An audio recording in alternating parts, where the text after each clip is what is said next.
ceritanya? Dan waktu itu saya di medical tidak pakai kacamata, jadi mereka tahu minnya berapa. Pengen mengetahui minnya berapa itu aja. Dan itu ndak. Kalau menurut saya seperti itu di Indonesia dan di Taiwan juga sama. Ada yang pabrik yang bagus, ada yang tidak bagus. Ada pabrik yang bangkrut, ada yang pabrik yang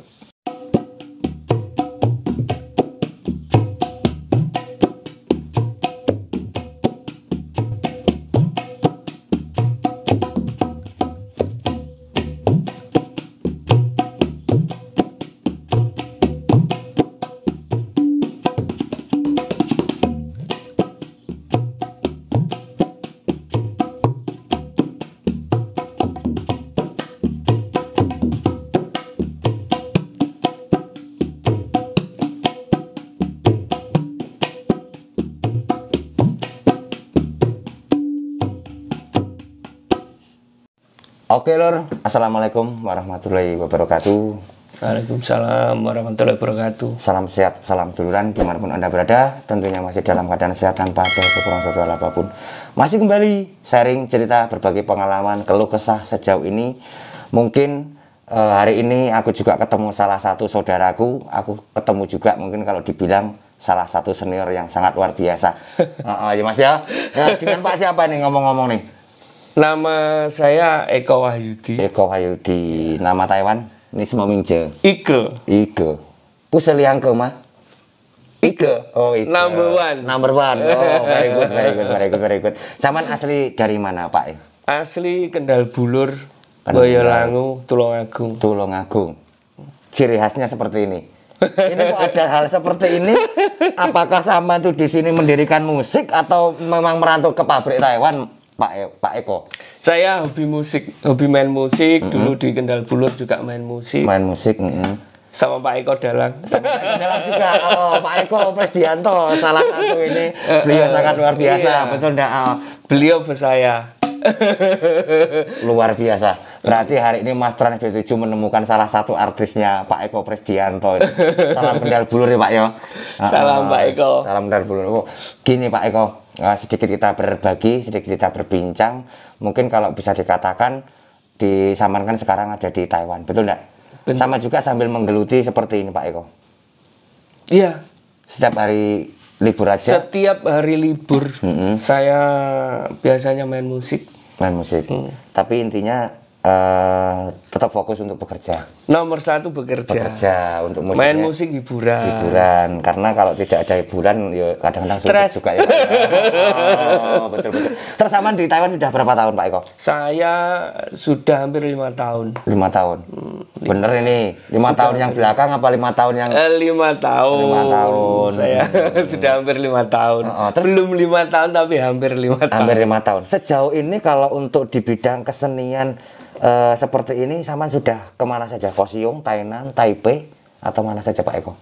Dari Taipei sampai Kaohsiung sudah pernah. Sudah pernah semua. Nih lor sahabat-sahabatku, teman-temanku semua yang ada di Trans B7, kalau nanti ketemu beliau bernama Pak Eko Wahyudi. Nanti jangan segen, jangan malu, silahkan tegur beliau. Ini salah satu pemain handal kendangnya. Nanti kita bisa tes, coba bisa kendang beneran atau tidak. Nanti kita bisa putar videonya. Betul nggak seperti itu Pak Eko? Betul. Tapi momen kita beda Pak Eko. Kita hanya berbagi sharing, kita hanya berbagi pengalaman. Mungkin saya minta bantuan sama sampean karena banyaknya komenan ataupun mungkin sahabat-sahabat kita yang masih ada di Indonesia, beliau juga pengen seperti kita berangkat ke Taiwan kerja ke sini. Setidaknya Saman punya pembekalan ataupun mungkin punya motivasi untuk sahabat-sahabat kita. Seperti ini Pak Eko. Mas, kok Mas Trans B7 itu pakai kacamata? Itu kacamata asli atau bukan? Ini saya buktikan ya lor ya, ini kacamata asli, ini bukan untuk main-main. Nah, kebetulannya saya juga kenal nih salah satu beliau gitu loh. Nanti beliau yang akan mewakili ataupun mungkin sedikit memberikan informasi, mungkin waktu prosesnya di PT seperti apa, terus apa saja yang dipersiapkan, waktu medikalnya di Indonesia seperti apa, di Taiwan seperti apa. Silahkan nanti simak videonya ataupun saya juga bertanya-tanya dengan beliau ini. Gimana Pak? Mungkin Saman bisa membantu buat teman-teman kita yang mau berangkat ke Taiwan yang sama nih seperti kita seperti ini. Saman itu asli atau bukan? Asli ya Pak? Asli. Tulur minus. Ini sama-sama asli nih Lur ya. Iya. Bukan kita bukan untuk variasian. Gimana Pak Eko untuk prosesnya kemarin? Gini ya Pak, sebetulnya sebelumnya saya minta maaf dulu. Boleh. Misalnya saya memberi jawaban atau saya memberi apa yang saya ketahui nanti itu ada yang maksudnya berkenan ataupun itu memang tidak berkenan atau memang seperti apa. Tapi yang saya sampaikan nanti real apa yang saya alami. Betul dan sekali. saya minta maaf bila nanti ada yang atau teman-teman atau yang apa tidak sesuai dengan pendapat orang lain dengan apa yang saya bicarakan, saya minta maaf dan saya menyampaikan apa yang Betul. saya pengalaman saya. Karena kita berbagi pengalaman kita di sini Pak ya. Kita realnya saja di sini apa yang kita rasakan kemarin waktu proses sampai sejauh ini kok bisa masuk ke Taiwan. Jadi kalau menurut Pak Eko kemarin waktu proses di awal itu sama asli Tulungagung ya Pak Eko ya, kok lupa tadi. Asli Tulungagung. Kalau di Tulungagung PT-nya sama ke Jawa Timur atau langsung ke Jakarta? Saya di Jawa Timur. Di Jawa Timur. Ada kan? Nah, ada. Nih sahabatku yang di Jawa Timur jangan jauh-jauh dulu untuk ke Jakarta. Di Jawa Timur juga beliau ada prosesnya di sana.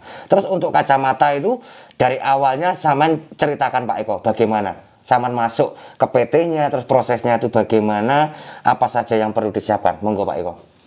Jadi saya proses ke PT ya langsung pakai kacamata, tidak ada persiapan yang bagaimana tidak ada. Cuman waktu untuk medikalnya saya tidak pakai kacamata, tidak boleh pakai kacamata ya. Kalau di waktu medikal di Indonesia itu tidak boleh pakai kacamata. Kok beda dengan Pak Trans B7? Ya. Kalau Pak Trans B7 malah justru disarankan harus pakai kacamata. Harus pakai kacamata saja, enggak apa-apa karena ya kamu memang udah min kan kayak gitu jawabannya dari PT waktu itu. Terus ceritanya? Dan waktu itu saya di medical enggak pakai kacamata, jadi mereka tahu minnya berapa. Pengen mengetahui minnya berapa itu aja. Dan itu enggak dipermasalahkan sama sekali. Enggak ada masalah sama sekali.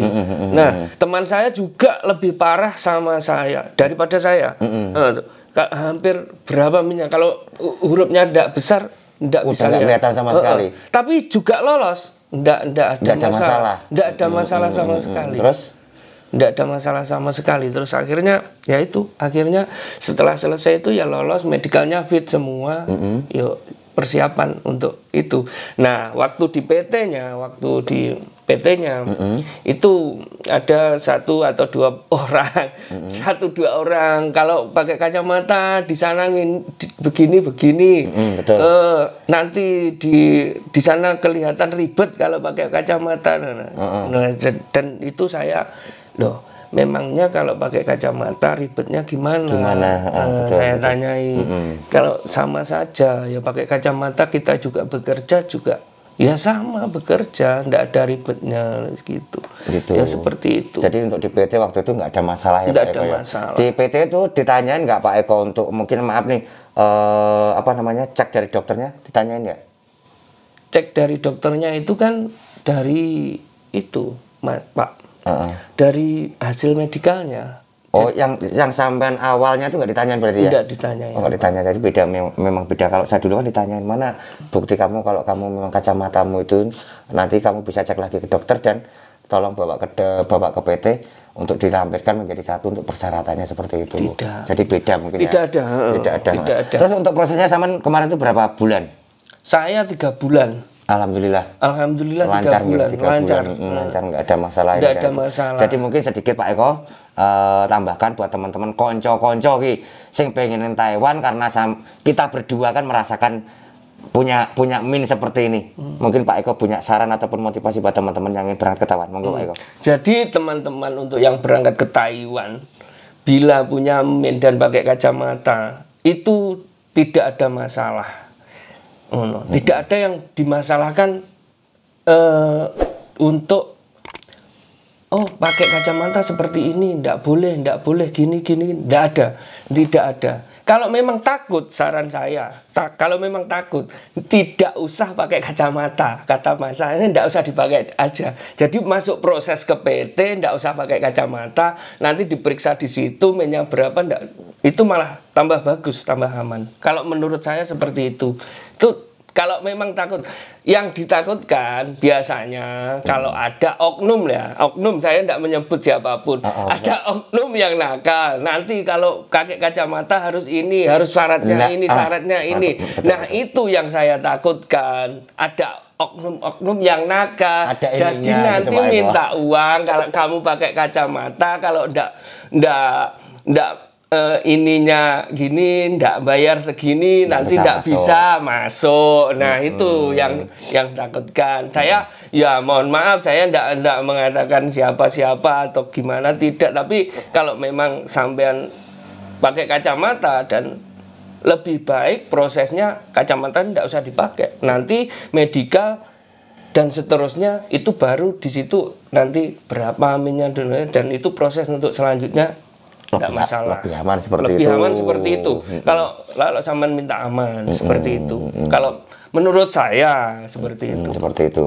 Ini Pak Eko, untuk PT di Jawa Timur mungkin sampean punya bocoran enggak? Sama dulu prosesnya di PT apa? Ataupun mungkin PT-nya mungkin udah berubah atau masih yang dulu? Karena gini, aku harus daftarnya, soalnya aku di PT sana nggak keterima ya Mas, karena aku pakai kacamata. Kalau menurut sampean bagaimana Pak Eko? Saya harus sebut PT-nya Mas. Ya mungkin boleh disebut ataupun apa, kalau tidak ya jangan nanti takutnya jangan intinya gitu. Mungkin bisa nyari PT yang bisa nerima gitu. Takutnya apa, intinya begini untuk teman-teman yang mau, carilah informasi sebanyak-banyaknya sebelum datang ke Taiwan. PT mana, bagaimana, kalau PT-nya jauh gimana, PT-nya yang di Jawa Timur apa saja, yang baik gimana, yang untuk prosesnya bagus yang di mana, itu teman-teman cari saja dulu informasi. Jadi harus nyari informasi dulu yang benar-benar Pak Eko ya, karena di Trans B7 kan bukan hanya di Jawa Timur, Jawa Tengah, Lampung, banyak ya Pak Eko ya. Jadi intinya beliau tadi menyarankan nyari PT yang terdekat dulu di daerah masing-masing, betul nggak Pak Eko? Ataupun mungkin jangan terlalu buang uang, karena untuk balik modal agak berat kan seperti itu, betul enggak Pak Eko? Terus sedikit bocoran Pak Eko sebelum kita kupas lanjut ke video berikutnya. Pak Eko baru 5 tahun, betul enggak? Iya. Pak Eko kerja di pabrik apa Pak Eko? Saya kerja di pabrik spare part sepeda. Spare part sepeda listrik atau sepeda gunung? Oh, sepeda ontel. Sepeda gunung. Pak Eko, sebelum tak kupas lagi untuk kisah selanjutnya, mungkin Pak Eko punya saran ataupun punya sedikit tambahan yang mau proses saat ini diteruskan atau tahan dulu karena keadaan Taiwan sekarang banyak pabrik yang tidak lembur. Monggo Pak Eko. Prosesnya diteruskan, dilanjutkan. Jangan sampai putus asa. Pabrik tidak di Taiwan, tidak di Indonesia ya, ada yang istilahnya kasarannya enek sing bangkrut, kalau enek sing panggah berjalan dengan baik. Tetap ada yang banyak lembur, ada yang tidak lembur. Di mana-mana tempat sama, tergantung nasib. Betul. Nasib sampean saja. Tidak usah takut, lanjutkan. Tidak apa-apa, lanjutkan saja. Kalau menurut saya seperti itu. Di Indonesia dan di Taiwan juga sama. Ada yang pabrik yang bagus, ada yang tidak bagus. Ada pabrik yang bangkrut, ada yang pabrik yang terus berkembang. Sama seperti itu. Intinya kembali kepada nasib. Betul nggak? Yang penting jangan patah semangat. Betul nggak Mas Pak Eko? Tetap semangat. Ya tetap semangat Rio. Saran dari beliau yang pengen berangkat ke Taiwan, silahkan. Karena nggak di Indonesia, nggak dimanapun, banyak ibaratnya mengalami, ada yang tumbang, ada yang masih berjalan. Intinya kembali lagi kepada nasib. Di Trans B7 selalu menyarankan sukses dan tidaknya itu kembali kepada diri Anda masing-masing. Betul nggak Pak Eko? Betul. Tapi video yang selanjutnya jangan dilewatkan. Yang belum subscribe silahkan subscribe. Kita bisa naik video berikutnya. Karena Pak Eko di Taiwan ini kerja apa kok punya kendang seperti ini. Jangan dilewatkan Pak Eko. Kita bisa naik video berikutnya. Betul nggak Pak Eko? Betul. Mungkin episode yang ini kita tutup dulu. Saya mohon maaf kalau ada kurang lebihnya. Akhir kalam, wabillahi taufiq wal hidayah. Wassalamualaikum warahmatullahi wabarakatuh. Waalaikumsalam warahmatullahi wabarakatuh.